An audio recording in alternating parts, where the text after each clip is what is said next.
Cette image de la savane africaine s'impose comme une évidence. Pourtant, les scènes qui vont suivre nous montreront que l'existence de tous ces animaux ne se résume pas à la simple alternative manger ou éviter d'être mangé.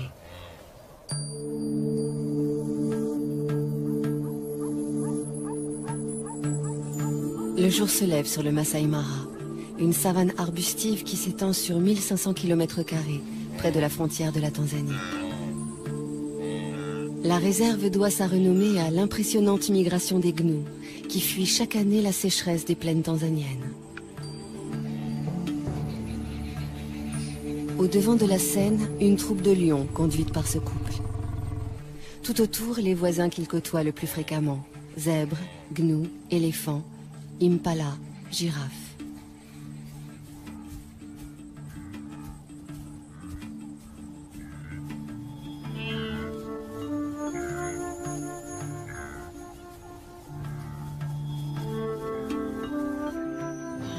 Les amours de ces deux lions constituent à eux seuls une pièce en plusieurs actes. Le mâle a tout pour lui. Une magnifique crinière, un port altier, des yeux de velours dont il dévore sa partenaire. Mais elle se fait prier. C'est son rôle. Et celui du mâle est pour l'instant de la suivre comme son ombre.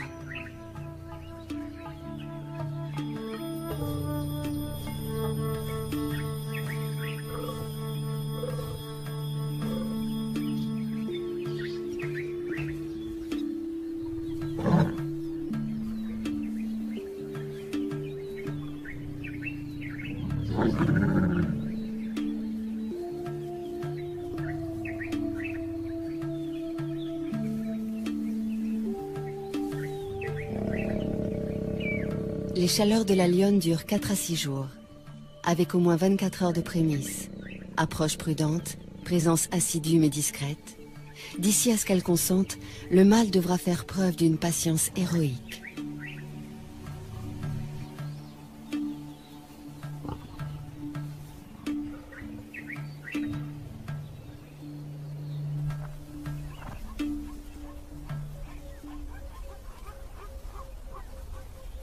Pourquoi tant d'herbivores dans le Masai Mara? Parce que nous sommes en février, période où cette savane offre une herbe fraîche, riche en protéines. De jeunes pousses surgit 2 à 3 semaines après les pluies.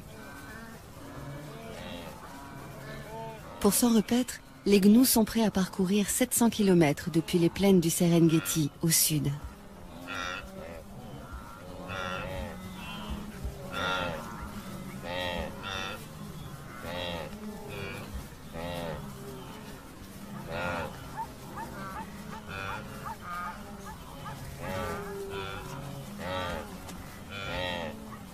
Les zèbres font le voyage eux aussi, en bonne compagnie avec les gnous.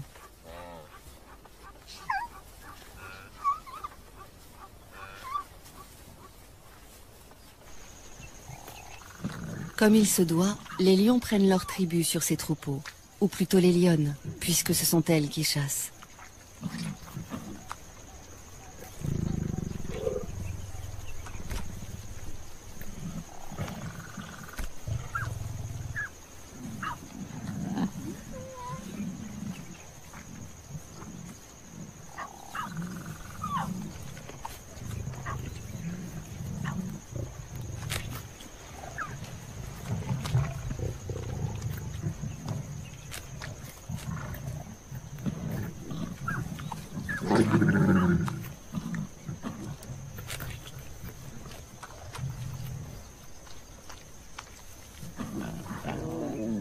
Entre les lionnes, il n'y a pas de préséance. Chacune dévore autant qu'elle peut. Les lionceaux, qui ont encore leurs dents de lait, ne peuvent pas mordre dans la chair comme les grands. Si on les a conviés au festin, c'est pour éviter de les laisser seuls, sans surveillance. Et aussi pour les familiariser avec l'odeur du sang, éveiller leur instinct de chasseur.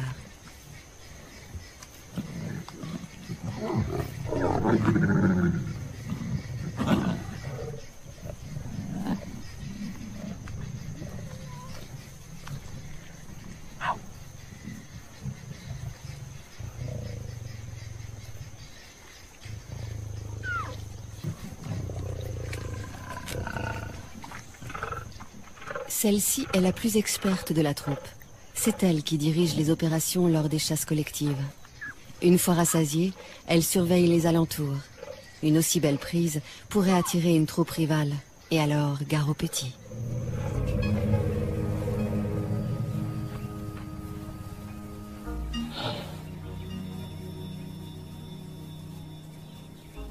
Marcher des jours, des semaines pour trouver les bonnes plantes, c'est le lot de tous les herbivores du Masai Mara. Les éléphants choisissent de se déplacer au petit matin pour éviter les grosses chaleurs. Quel ennui, ces longues traversées pour des adolescents toujours prêts à jouer.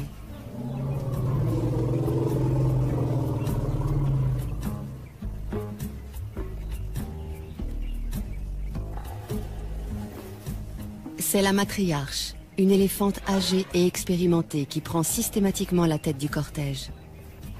Elle connaît par cœur tous les chemins à emprunter pour parvenir aux sites les plus abondants en nourriture. Elle tolère de loin en loin une récréation.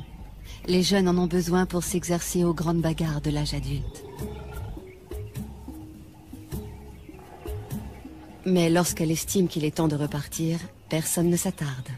Enfin, presque personne.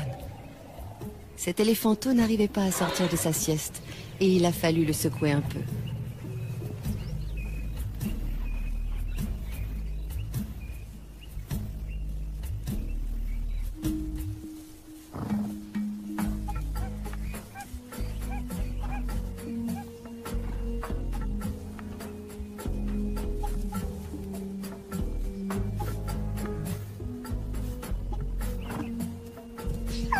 Un étalon pour plusieurs juments qui lui restent fidèles toute leur vie.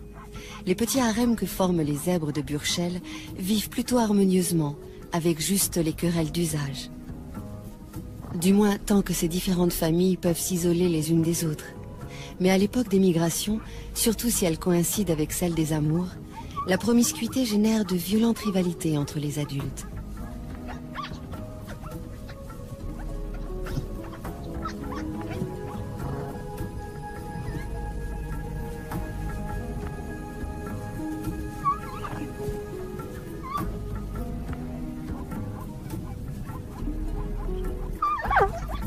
Les poulains s'entraînent le plus tôt possible à ces joutes équestres, pour pouvoir défier un jour le chef d'un harem et échapper, le cas échéant, aux griffes ennemies.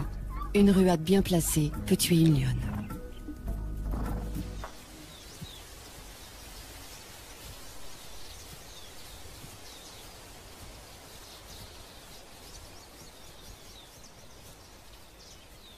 Quand on a la tête perchée à plus de 5 mètres du sol, on repère facilement les dangereux carnivores. C'est l'un des avantages de cette morphologie insolite. L'autre étant de pouvoir atteindre les sommets des arbres inaccessibles aux herbivores lambda.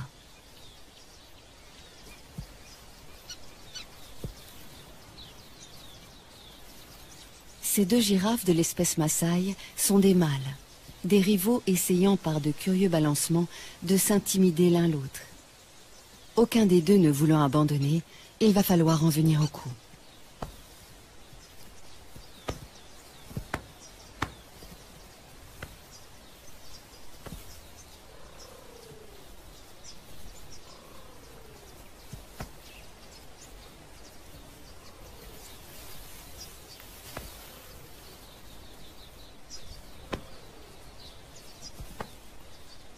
Dire qu'avec ces mêmes gestes, en plus lents et plus doux, un couple de girafes peut se faire la cour.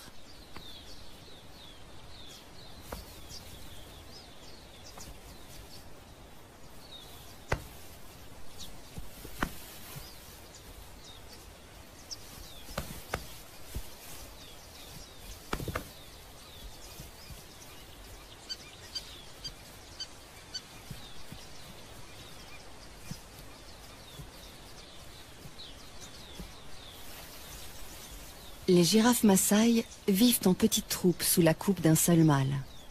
Le but de ces duels, aussi violents soient-ils, n'est pas de blesser l'adversaire, mais d'établir qui est le plus fort, qui pourra prétendre à la place de chef le jour venu.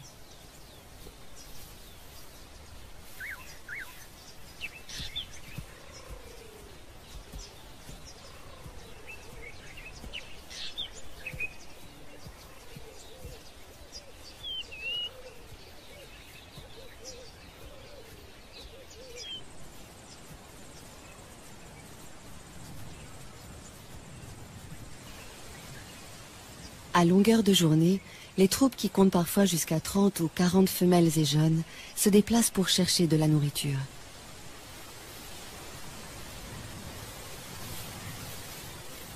Leur plante préférée, l'acacia, qui à lui seul leur apporte toutes les vitamines voulues.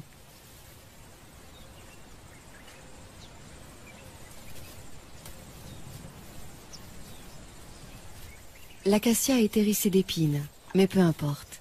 Les girafes ont la bouche totalement insensible et la langue assez souple pour détacher les feuilles sans s'égratigner.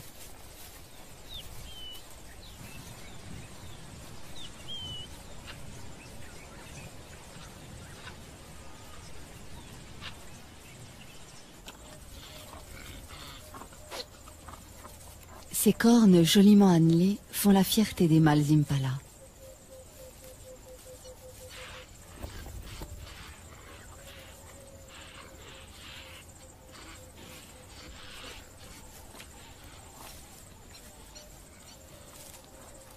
Elles peuvent mesurer jusqu'à 80 cm et ont un pouvoir de séduction qui ne laisse aucune femelle indifférente.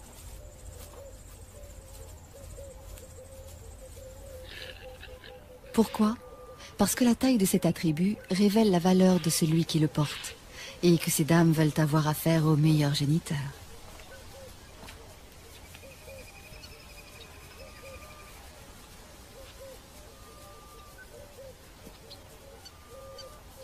À la saison des amours, le mâle dominant s'approprie un vaste territoire.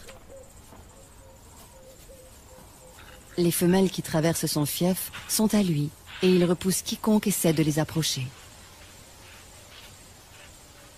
Une tâche exténuante, surtout que ces harems de 100 femelles ou plus attirent de nombreux prétendants fortement motivés.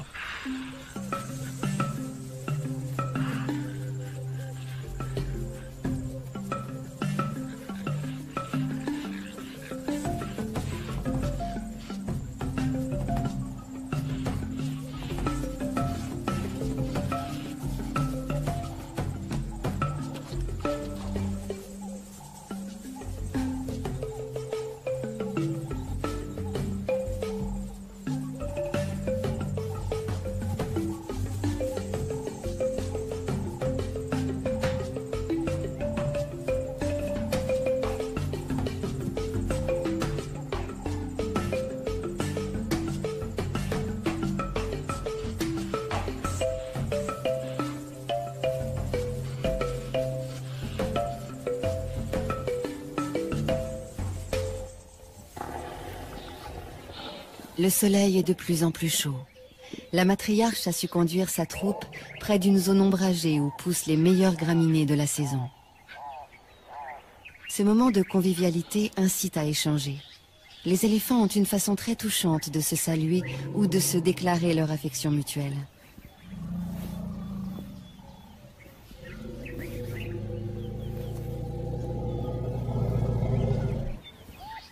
Quel extraordinaire outil que cette trompe. Plus de 100 000 muscles, une fonction préhensile, une souplesse très commode, et suffisamment sensible en plus de cela pour exprimer des sentiments.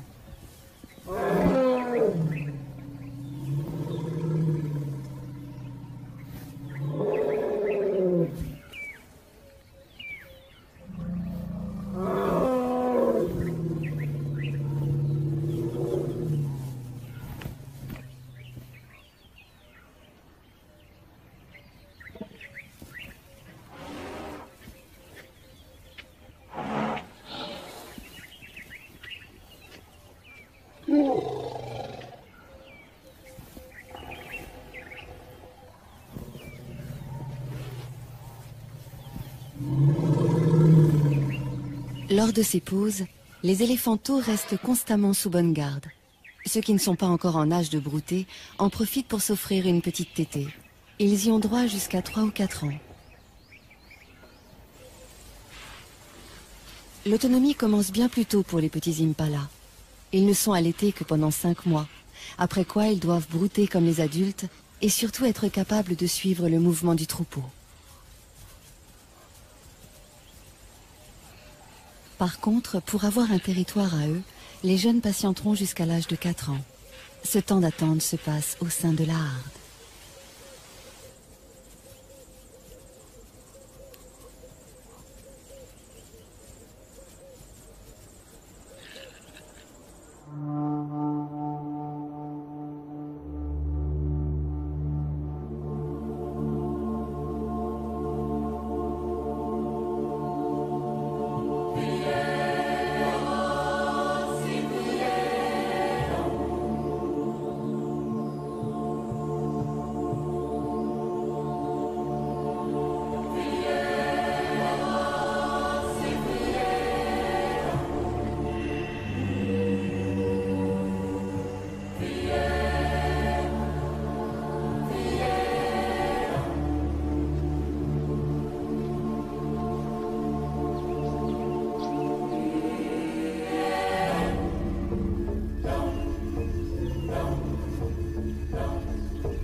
Une fille de la matriarche vient de mettre au monde son petit. Il est déjà debout, mais bien chancelant encore. Et pendant un assez long moment, la mère et l'éléphante restés pour l'assister vont l'encourager à tenir sur ses pattes pour aller téter.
C'est presque gagné.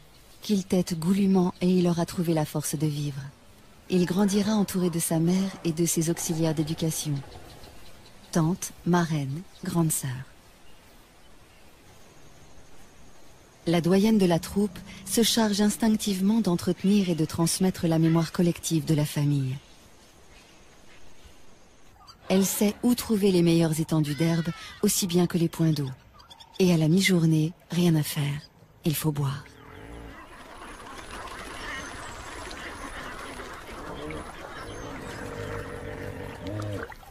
Ce ne sont pas 3 hippopotames somnolents qui vont les empêcher de se désaltérer.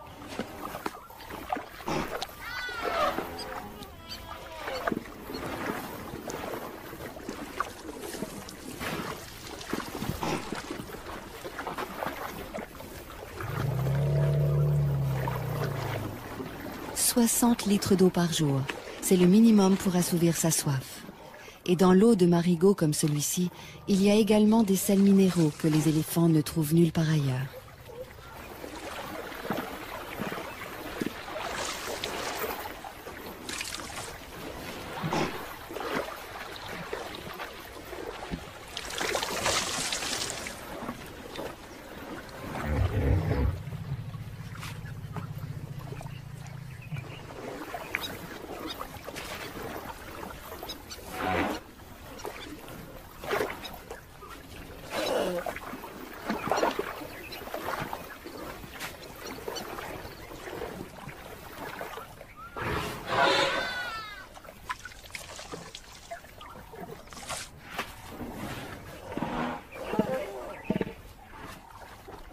Les mares sont non seulement des abreuvoirs, mais aussi des points fixes où les mâles solitaires peuvent reprendre contact avec la troupe pour éventuellement s'accoupler avec des femelles.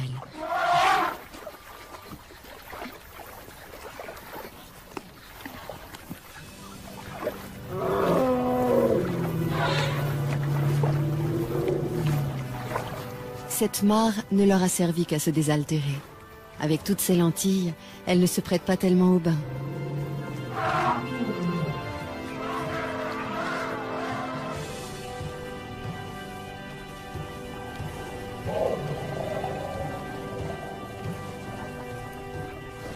Le bain est indispensable pour éliminer les poux qui s'incrustent dans les replis de la peau.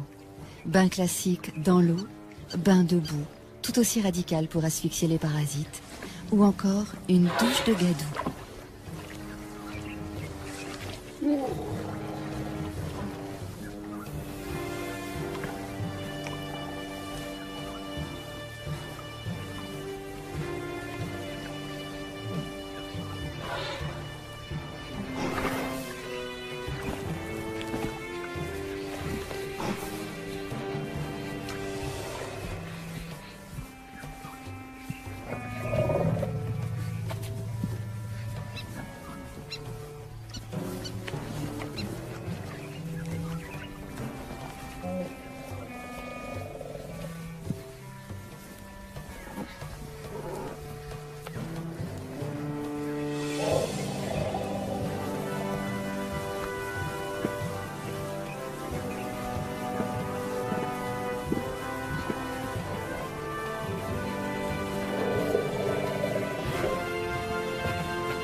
s'asperger de poussière.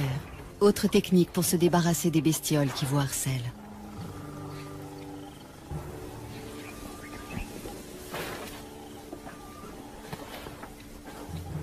Pour les soins d'hygiène, les buffles s'en remettent à un nettoyeur professionnel, le pique-bœuf, ravi de trouver de la nourriture à si bon compte.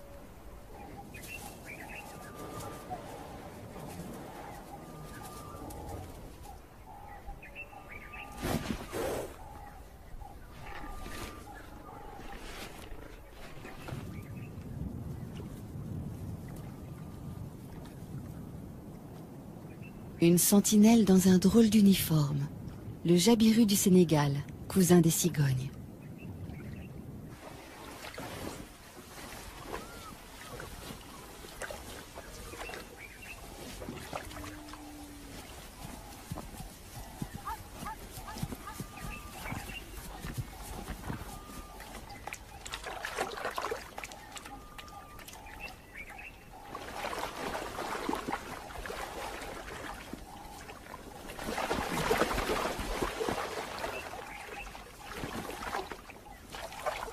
Trouver de quoi boire est une obsession quotidienne pour toutes les espèces de la savane.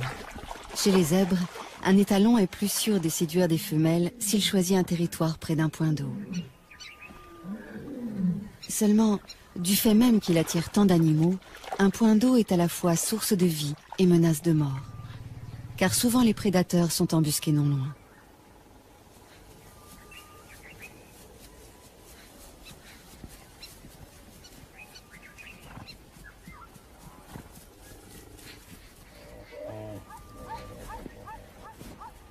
Se rassembler, faire bloc, c'est la meilleure des défenses. Surtout ne jamais s'isoler du troupeau, les chasseurs n'attendent que cela.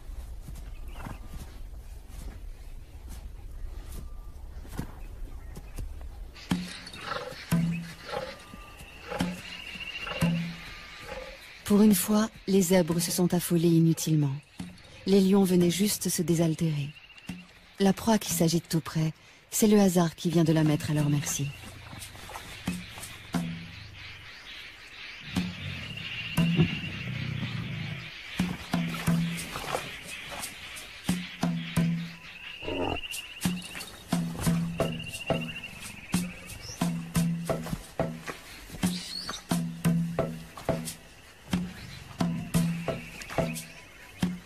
Le jeune mâle aussi a du mal à se dépêtrer de la vase. Mais hélas, moins que le zèbre lourdement handicapé par son poids.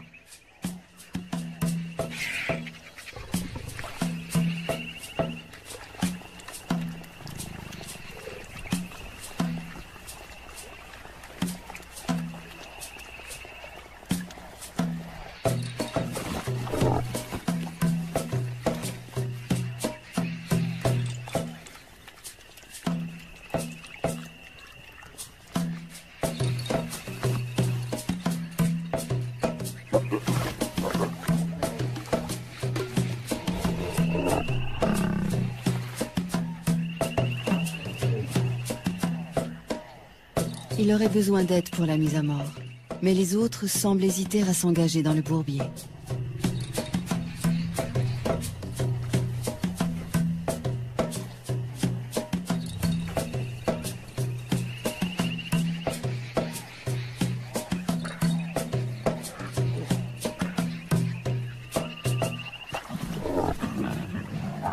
Certains préfèrent chahuter pour l'instant. Il ne leur reste plus beaucoup de temps pour ces jeux insouciants. À 3 ans, ils seront expulsés de la troupe, priés de se débrouiller seuls et de trouver ailleurs un groupe de femelles à séduire.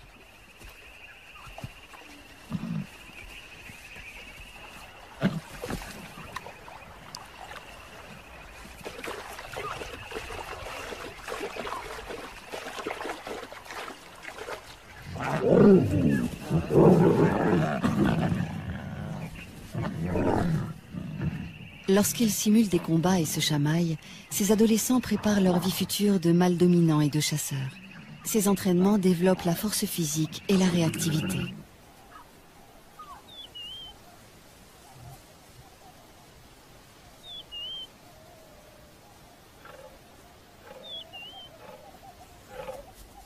Ow. Quand la troupe est occupée ailleurs, une lionne se charge de garder les lionceaux.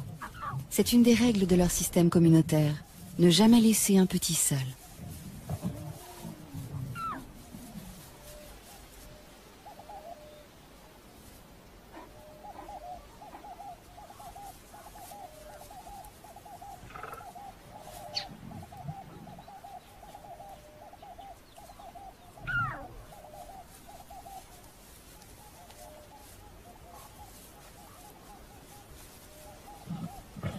Qu'ils soient les siens ou ceux d'une autre, la lionne les allaite sans aucune discrimination. Chaque femelle de la tribu est à la fois mère, nourrice et marraine. Pourquoi faut-il éviter à tout prix de laisser les lionceaux livrés à eux-mêmes? Par crainte des hyènes, qui peuvent rôder dans la savane, mais aussi à cause des lions eux-mêmes.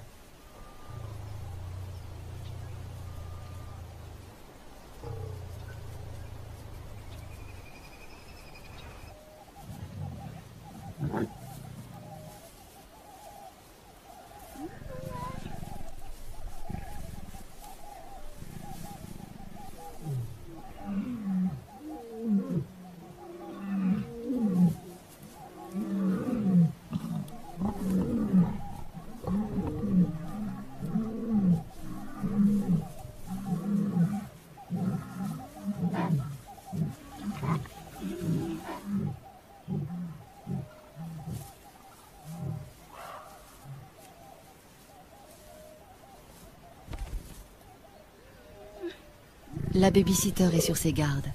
Elle sait bien que les jeunes mâles célibataires qui errent en quête d'une troupe à conquérir sont parfois affamés, hargneux, donc dangereux.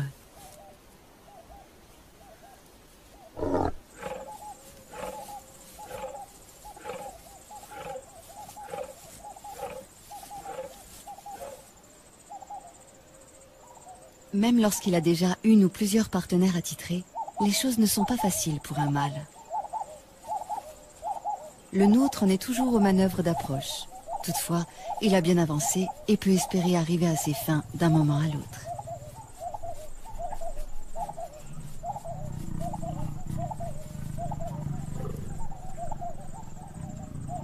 Le premier des quelques 200 accouplements qui auront lieu pendant leur idylle. Désormais, il y en aura un tous les quarts d'heure environ.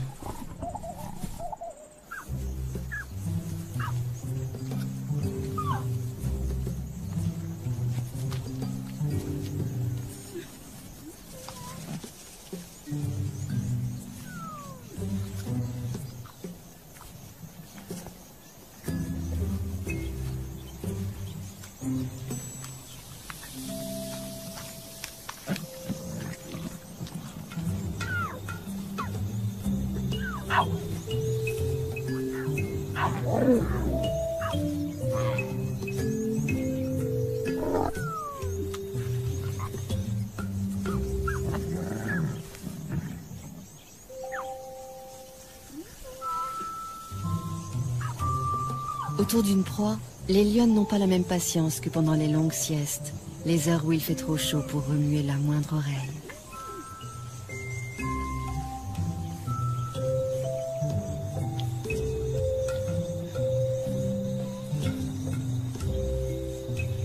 Encore que pour les lionceaux, les siestes se transforment immanquablement en bagarres sans fin.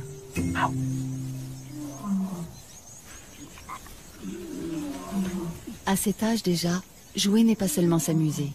Avec les galipettes, les culbutes, les courses-poursuites, les lionceaux apprennent à ajuster leur comportement, à contrôler leurs gestes.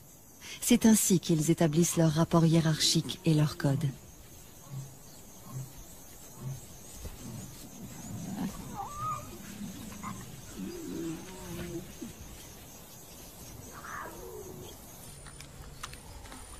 Une carcasse de seconde main, celle d'un gnou à demi dévoré déjà par une tablée de lions. Les éboueurs de la savane ont pris leur place. Une fois abandonnée, une charogne est à tout le monde. Les chacals n'ont pas plus de droit sur elle que n'en ont les marabouts.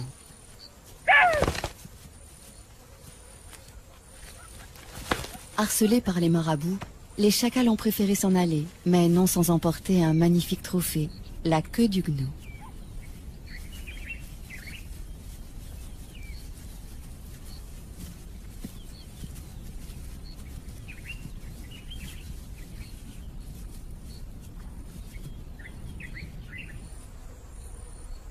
L'un d'eux a eu finalement des regrets. Pourquoi avoir délaissé une si belle proie? La mémoire ne tarde pas à lui revenir.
C'est bien beau de jouer, mais ça ne remplit pas l'estomac. Et si l'on ne trouve pas de charogne, que reste-t-il? La chasse.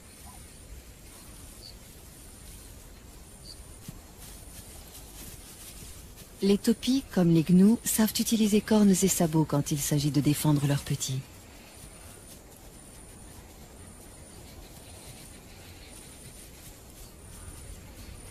S'attaquer seul à 2 fois plus grand que soi, est-ce bien sérieux?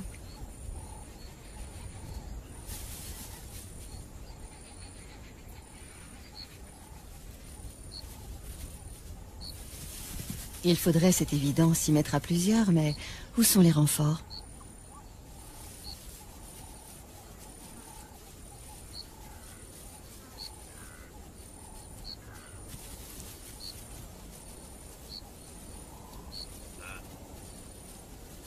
Les voici, mais trop tard.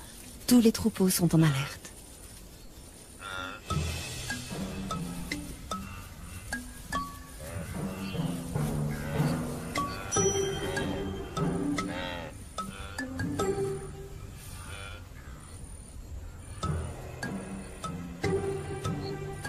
Des gnous, on connaît surtout les immenses cortèges marchant vers leur terre promise.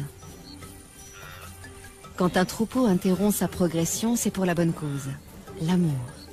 Les mâles, âgés d'au moins 3 ans, cherchent à rassembler autour d'eux le plus possible de femelles. Pour cela, ils font de grandes cavalcades et jouent à se battre, juste pour attirer leur attention.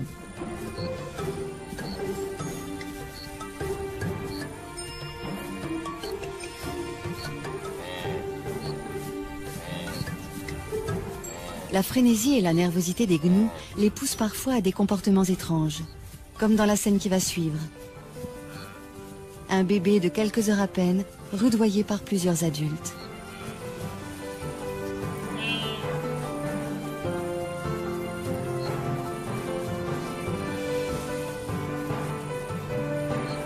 Veulent-ils l'entraîner à courir, pour lui apprendre qu'il faut toujours être prêt à fuir ou à suivre le troupeau sans trébucher? Ce n'est là qu'une hypothèse.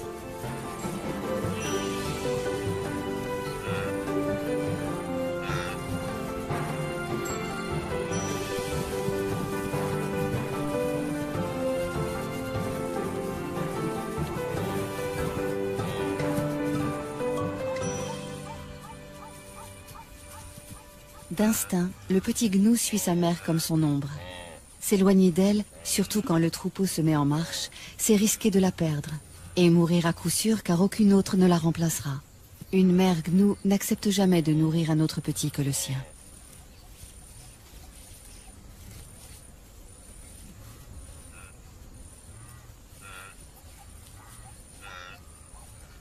Parce qu'il doit se lancer sans délai dans cette vie itinérante, le bébé gnou est le plus précoce de tous les herbivores.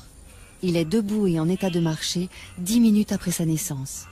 Ensuite, il n'a plus qu'à suivre le grand mouvement collectif qui lui fera parcourir, s'il résiste à tous les aléas, des dizaines de milliers de kilomètres par an.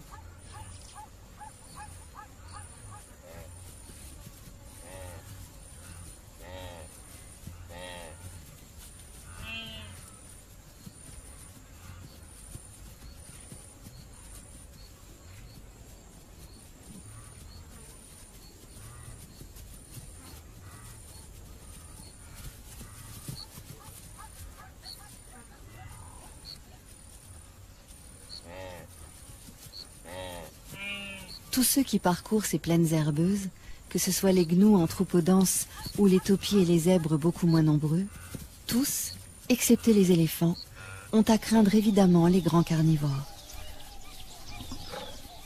Notre tribu vient régulièrement puiser dans ce réservoir de proies, visant toujours les plus vulnérables, les bébés, les vieux, les infirmes.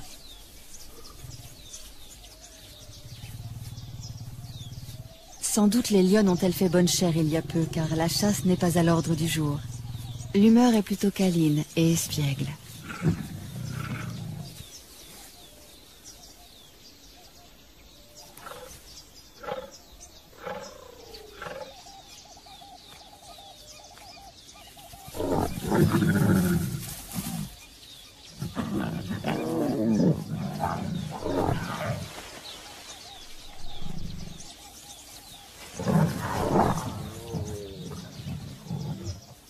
Les jeunes viennent de trouver un jeu très amusant qui nous rappelle quelque chose.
Troisième acte dans le parcours amoureux de nos deux héros.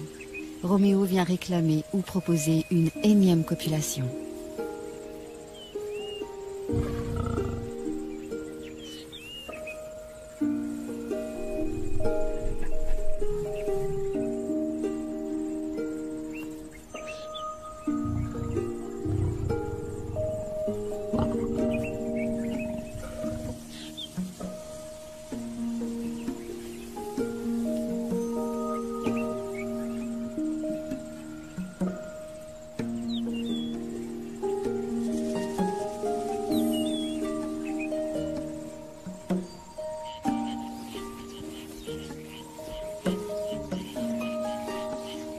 Le jour décline, il fait moins chaud, le moment que beaucoup attendaient pour aller boire.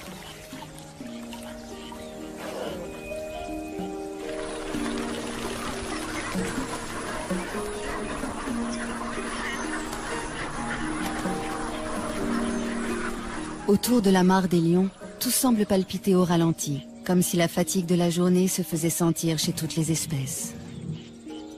De ce côté, c'est même le repos complet. Certains, on les comprend, ont cédé à l'épuisement.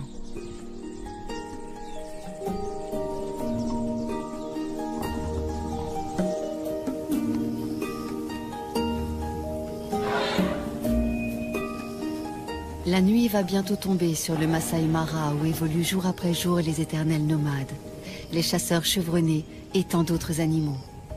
Au rythme des saisons, la lutte de chacun pour sa survie maintient ce juste équilibre dont la nature africaine a le secret.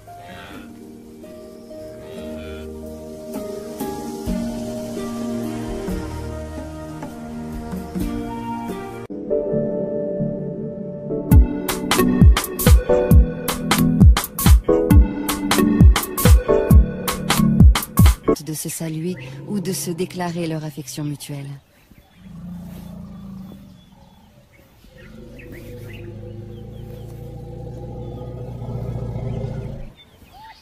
Quel extraordinaire outil que cette trompe. Plus de 100 000 muscles, une fonction préhensile, une souplesse très commode, et suffisamment sensible en plus de cela pour exprimer des sentiments.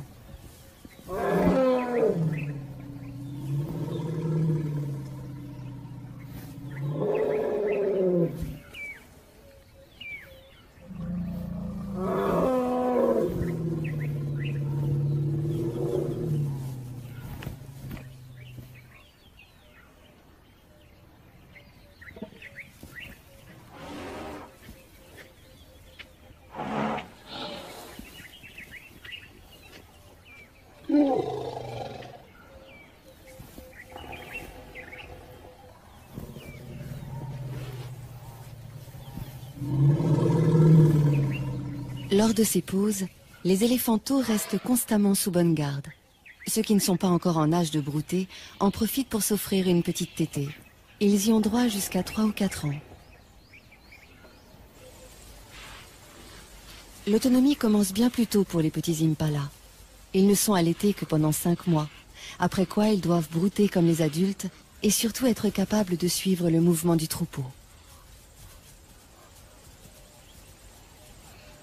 Par contre, pour avoir un territoire à eux, les jeunes patienteront jusqu'à l'âge de 4 ans.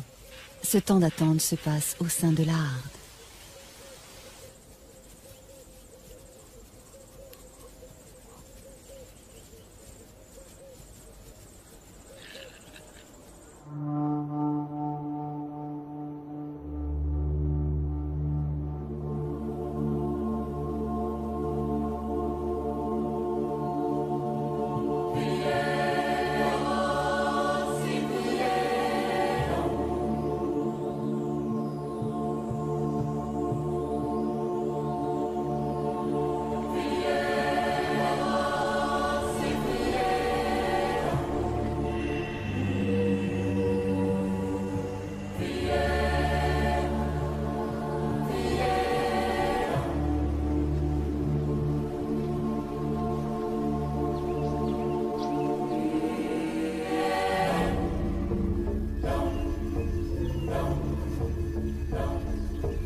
Une fille de la matriarche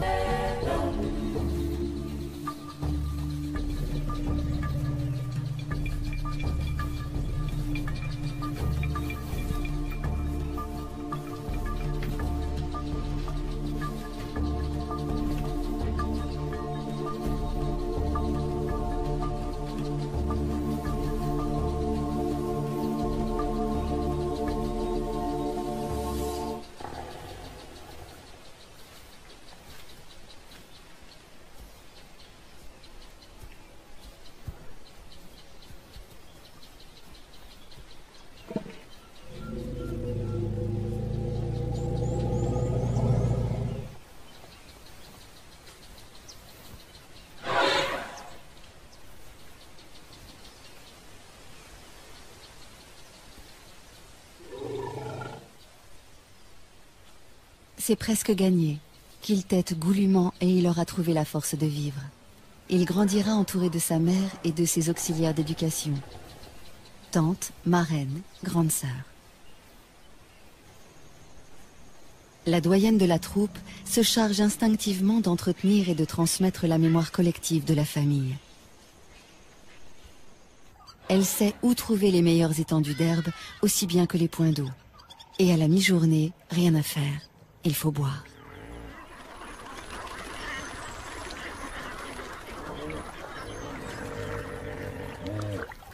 Ce ne sont pas 3 hippopotames somnolents qui vont les empêcher de se désaltérer.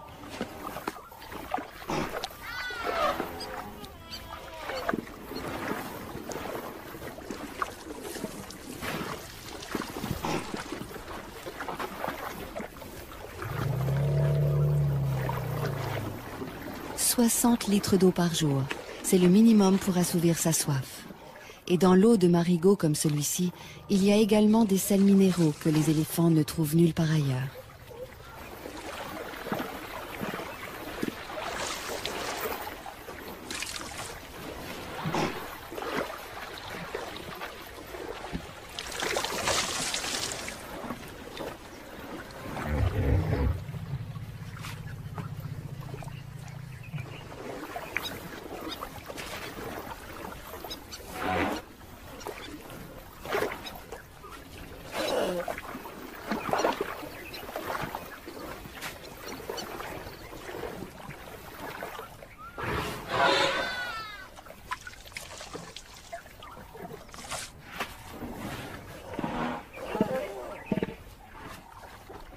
Les mares sont non seulement des abreuvoirs, mais aussi des points fixes où les mâles solitaires peuvent reprendre contact avec la troupe. Les célibataires qui errent en quête d'une troupe à conquérir sont parfois affamés, hargneux, donc dangereux.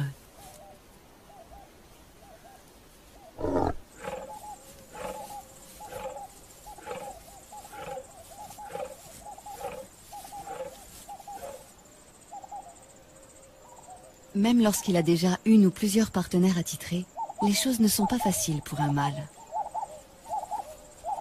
Le nôtre en est toujours aux manœuvres d'approche.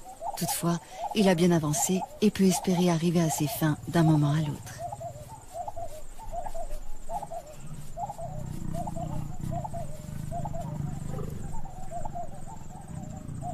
Le premier des quelques 200 accouplements qui auront lieu pendant leur idylle. Désormais, il y en aura un tous les quarts d'heure environ.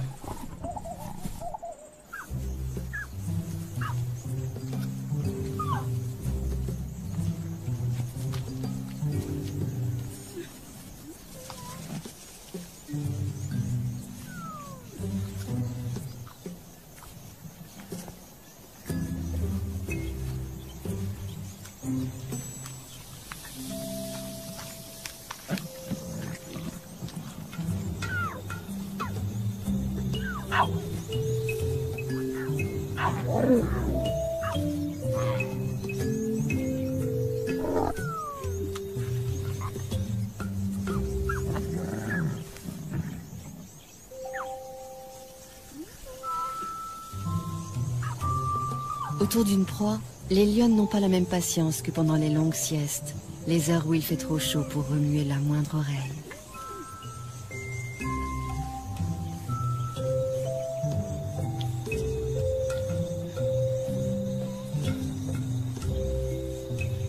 Encore que pour les lionceaux, les siestes se transforment immanquablement en bagarres sans fin.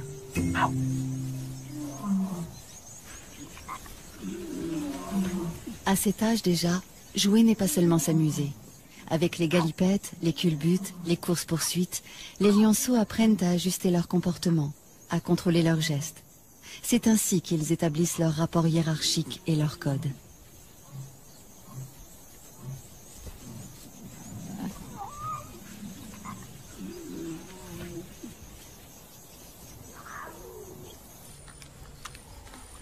Une carcasse de seconde main, celle d'un gnou à demi dévoré déjà par une tablée de lions. Les éboueurs de la savane ont pris leur place. Une fois abandonnée, une charogne est à tout le monde. Les chacals n'ont pas plus de droit sur elle que n'en ont les marabouts.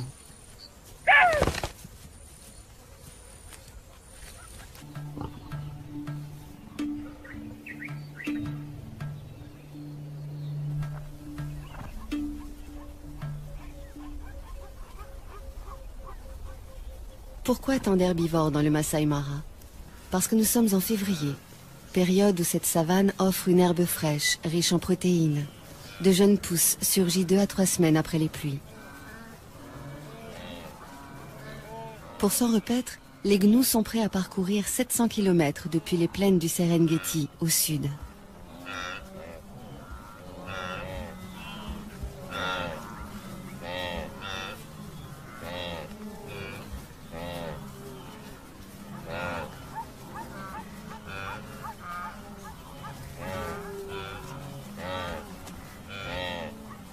Les zèbres font le voyage eux aussi, en bonne compagnie avec les gnous.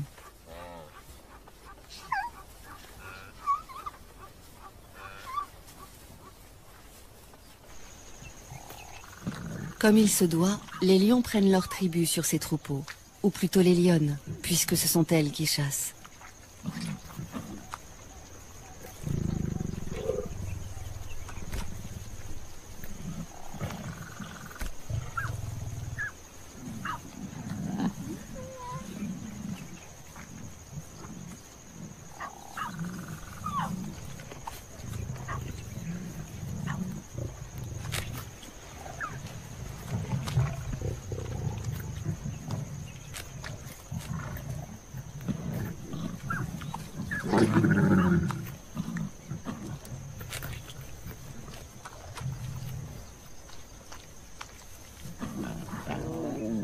Entre les lionnes, il n'y a pas de préséance.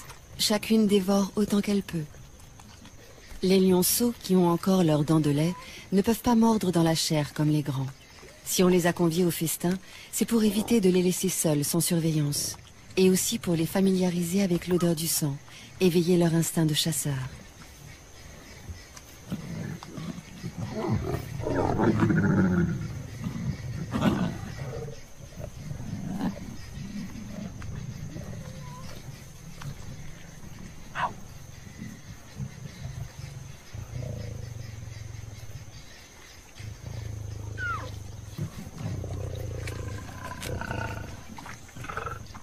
Celle-ci est la plus experte de la troupe. C'est elle qui dirige les opérations lors des chasses collectives.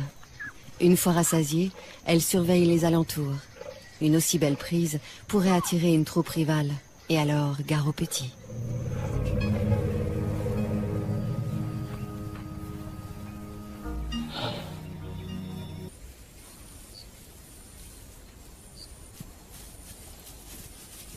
Les topis, comme les gnous, savent utiliser cornes et sabots quand il s'agit de défendre leurs petits.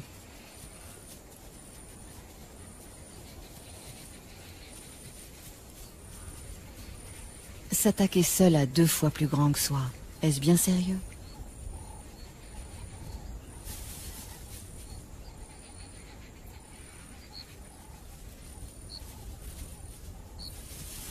Il faudrait, c'est évident, s'y mettre à plusieurs, mais où sont les renforts?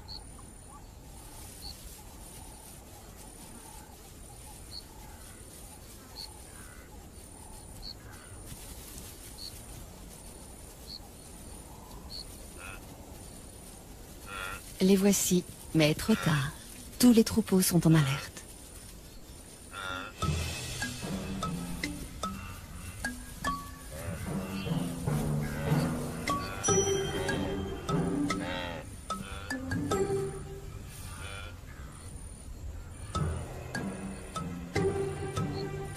Des gnous, on connaît surtout les immenses cortèges marchant vers leur terre promise. Quand un troupeau interrompt sa progression, c'est pour la bonne cause, l'amour.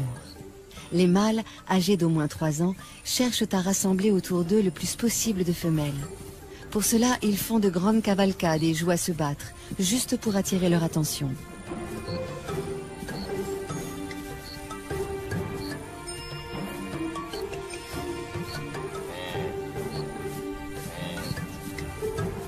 La frénésie et la nervosité des gnous les poussent parfois à des comportements étranges, comme dans la scène qui va suivre.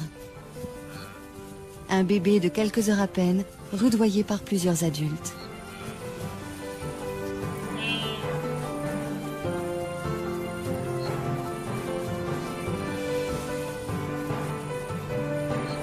Veulent-ils l'entraîner à courir, pour lui apprendre qu'il faut toujours être prêt à fuir ou à suivre le troupeau sans trébucher?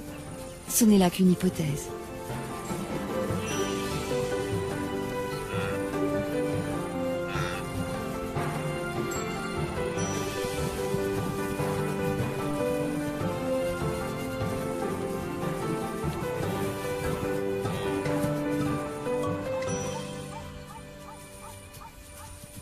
D'instinct, le petit gnou suit sa mère comme son ombre. S'éloigner d'elle, surtout quand le troupeau se met en marche, c'est risquer de la perdre. Et mourir à coup sûr car aucune autre ne la remplacera. Une mère gnou n'accepte jamais de nourrir un autre petit que le sien.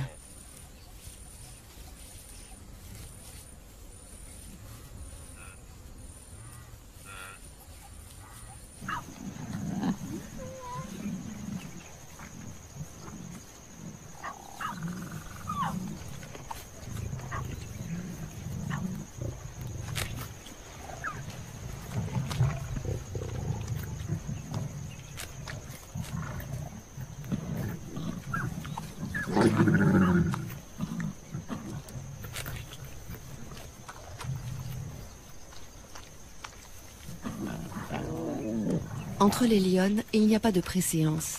Chacune dévore autant qu'elle peut. Les lionceaux, qui ont encore leurs dents de lait, ne peuvent pas mordre dans la chair comme les grands. Si on les a conviés au festin, c'est pour éviter de les laisser seuls, sans surveillance.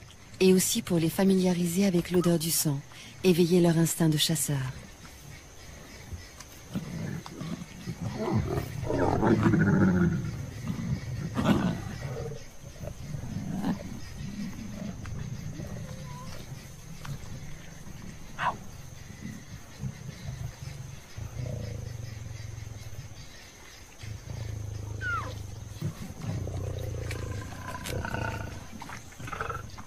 Celle-ci est la plus experte de la troupe.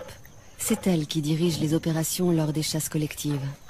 Une fois rassasiée, elle surveille les alentours. Une aussi belle prise pourrait attirer une troupe rivale, et alors gare aux petits.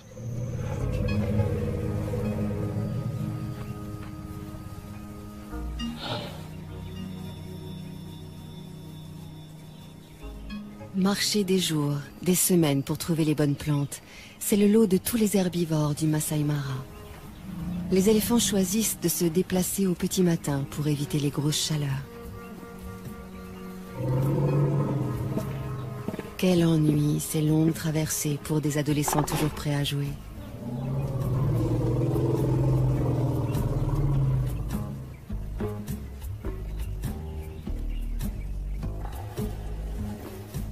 C'est la matriarche, une éléphante âgée et expérimentée qui prend systématiquement la tête du cortège.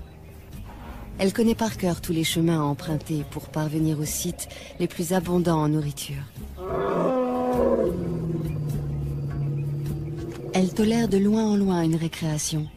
Les jeunes en ont besoin pour s'exercer aux grandes bagarres de l'âge adulte. Mais lorsqu'elle estime qu'il est temps de repartir, personne ne s'attarde. Enfin, presque personne. Cet éléphanteau n'arrivait pas à sortir de sa sieste et il a fallu le secouer un peu.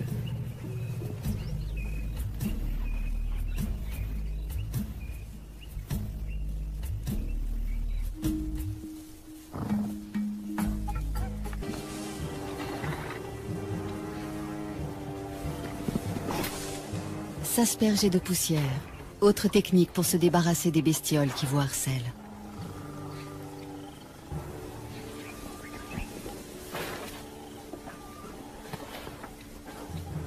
Pour les soins d'hygiène, les buffles s'en remettent à un nettoyeur professionnel, le pique-bœuf, ravi de trouver de la nourriture à si bon compte.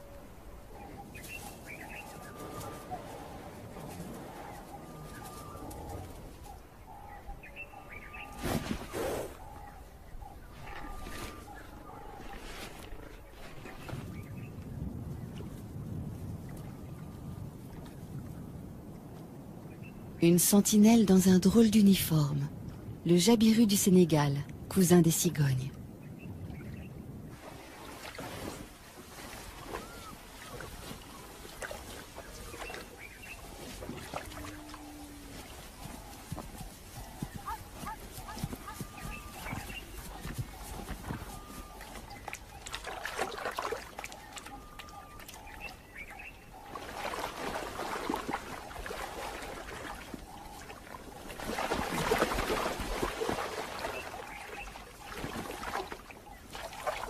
Trouver de quoi boire est une obsession quotidienne pour toutes les espèces de la savane. Chez les zèbres, un étalon est plus sûr de séduire des femelles s'il choisit un territoire près d'un point d'eau. Seulement, du fait même qu'il attire tant d'animaux, un point d'eau est à la fois source de vie et menace de mort. Car souvent les prédateurs sont embusqués non loin.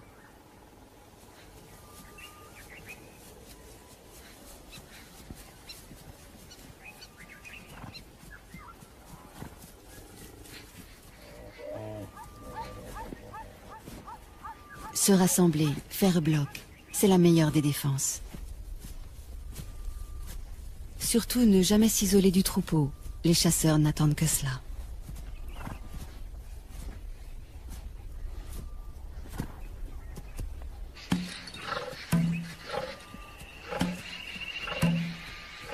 Pour une fois, les zèbres se sont affolés inutilement. Les lions venaient juste se désaltérer. La proie qui s'agite tout près, c'est le hasard qui vient de la mettre à leur merci.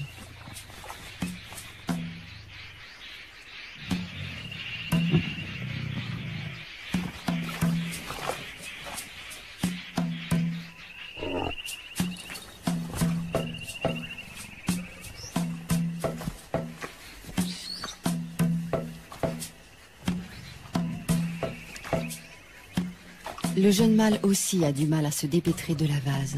Mais hélas,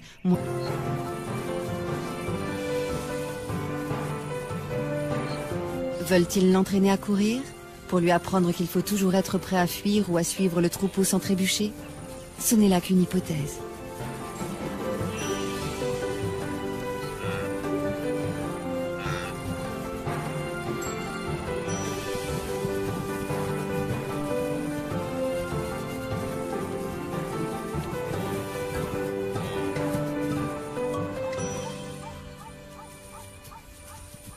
D'instinct, le petit gnou suit sa mère comme son ombre. S'éloigner d'elle, surtout quand le troupeau se met en marche, c'est risquer de la perdre. Et mourir à coup sûr car aucune autre ne la remplacera. Une mère gnou n'accepte jamais de nourrir un autre petit que le sien.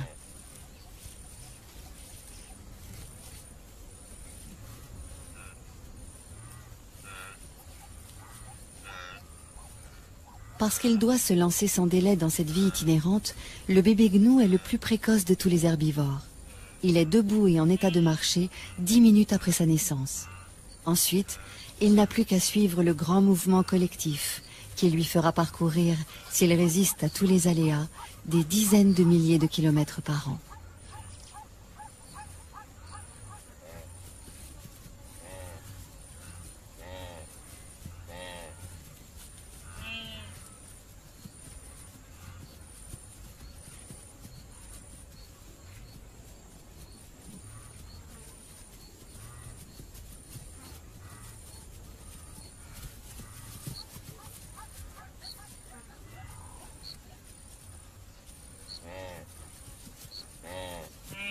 Tous ceux qui parcourent ces plaines herbeuses, que ce soit les gnous en troupeau dense ou les taupiers et les zèbres beaucoup moins nombreux, tous, excepté les éléphants, ont à craindre évidemment les grands carnivores.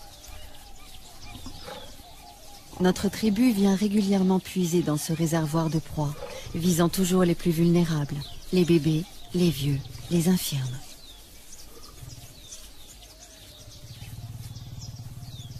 Sans doute les lionnes ont-elles fait bonne chère il y a peu, car la chasse n'est pas à l'ordre du jour.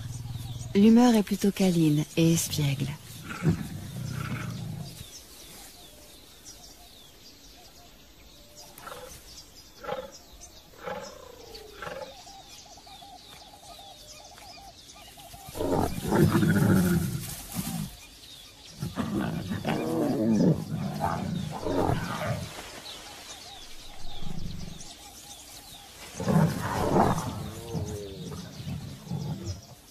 Les jeunes viennent de trouver un jeu très amusant qui nous rappelle quelque chose.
C'est presque gagné.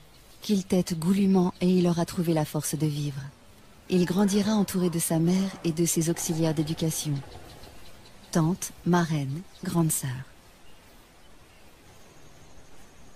La doyenne de la troupe se charge instinctivement d'entretenir et de transmettre la mémoire collective de la famille. Elle sait où trouver les meilleures étendues d'herbe, aussi bien que les points d'eau. Et à la mi-journée, rien à faire. Il faut boire.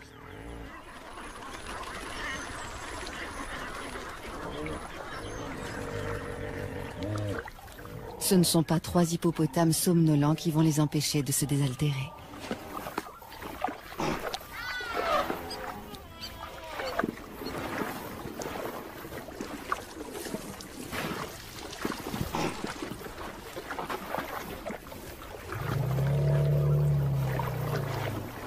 « 60 litres d'eau par jour, c'est le minimum pour assouvir sa soif. Et dans l'eau de marigot comme celui-ci, il y a également des sels minéraux que les éléphants ne trouvent nulle part ailleurs.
C'est bien beau de jouer, mais ça ne remplit pas l'estomac.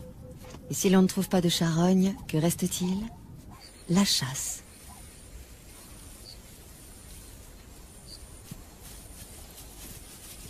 Les topis, comme les gnous, savent utiliser cornes et sabots quand il s'agit de défendre leurs petits.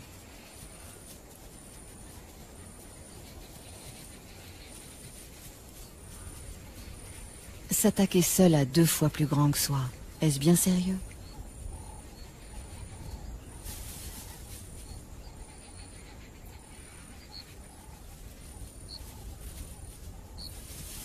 Il faudrait, c'est évident, s'y mettre à plusieurs, mais où sont les renforts?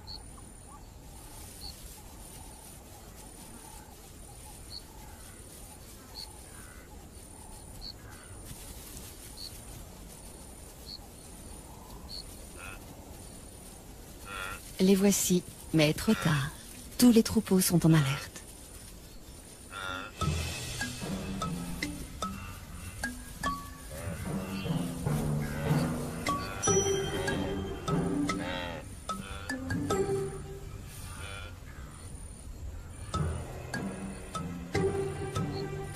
Des gnous, on connaît surtout les immenses cortèges marchant vers leur terre promise. Quand un troupeau interrompt sa progression, c'est pour la bonne cause, l'amour. Les mâles, âgés d'au moins 3 ans, cherchent à rassembler autour d'eux le plus possible de femelles.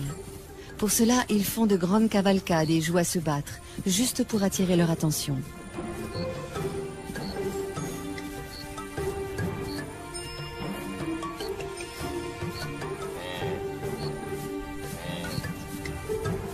La frénésie et la nervosité des gnous les poussent parfois à des comportements étranges, comme dans la scène qui va suivre.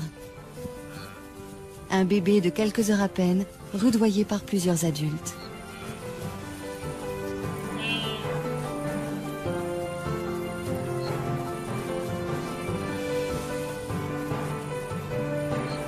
Veulent-ils l'entraîner à courir, pour lui apprendre qu'il faut toujours être prêt à fuir ou à suivre le troupeau sans trébucher? Ce n'est là qu'une hypothèse.